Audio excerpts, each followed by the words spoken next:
Welcome to the channel, you petrol heads. Today we're cranking up the weigh machine and taking a trip back in time to the dawn of the automobile. Forget your fancy electric doodads and automatic gearboxes. We're going right back to basics, to the very first car ever created. Now, some of you might be thinking, cars boring, but trust me on this one. You're about to witness the birth of a legend, a contraption that would change the world forever. Stay tuned as we uncover fascinating facts about the inventor and the car itself. And believe you me, you won't want to miss this. So, who was the madman who dared to dream of a horseless carriage? Meet Karl Benz, a German engineer with a brainwave and a beard that could house a family of sparrows.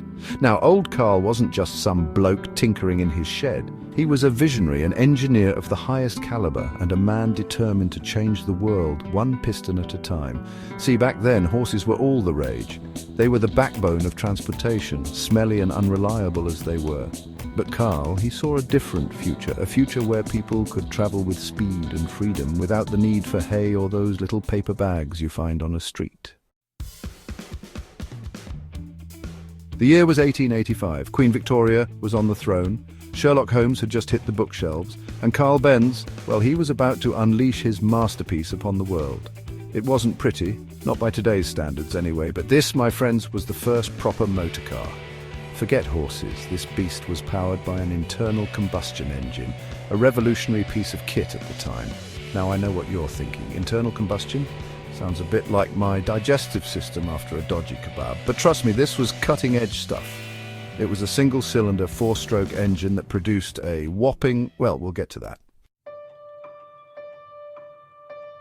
Now, about that engine, don't get your hopes up for blistering speed. This wasn't a Ferrari, you see.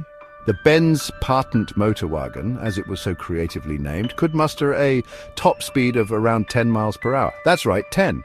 You could probably outrun it on a good day, especially if you'd had your Weetabix. But back then, it was a revelation. Imagine cruising past those poor saps stuck on their horses, leaving them choking on your dust. Of course, outrunning a tortoise wouldn't have been much of a challenge, but it was a start. So what was this mechanical marvel made of? Well, you wouldn't find carbon fiber or titanium here. We're talking steel for the frame, which was sturdy enough, I suppose. But the bodywork? Wood. Yes, you heard me right, wood. Now, I'm a fan of a good oak panel as much as the next chap, but for a car, it hardly screams safety, does it? Still, it was light, which was probably a good thing considering the anemic engine, and the wheels, even more wood, wrapped in some rather fetching iron bands. The Benz Patent Motorwagen. It wasn't pretty, it wasn't fast, and it probably rattled like a toolbox in an earthquake. But it was the first, the pioneer, the granddaddy of every single car on the road today. And for that, Karl Benz deserves a pat on the back and a hearty tankard of whatever he fancied. So, next time you're cruising in your climate-controlled, satellite-navigated chariot, spare a thought for old Karl and his rickety wooden contraption.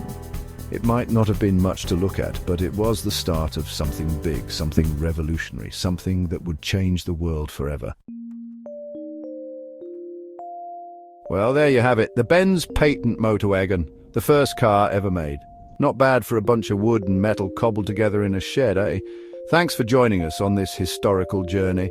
We hope you enjoyed learning about the humble beginnings of the automobile as much as we enjoyed telling you about it. Don't forget to give this video a big thumbs up if you learned something new today, and be sure to subscribe to our channel for more fascinating journeys into the past.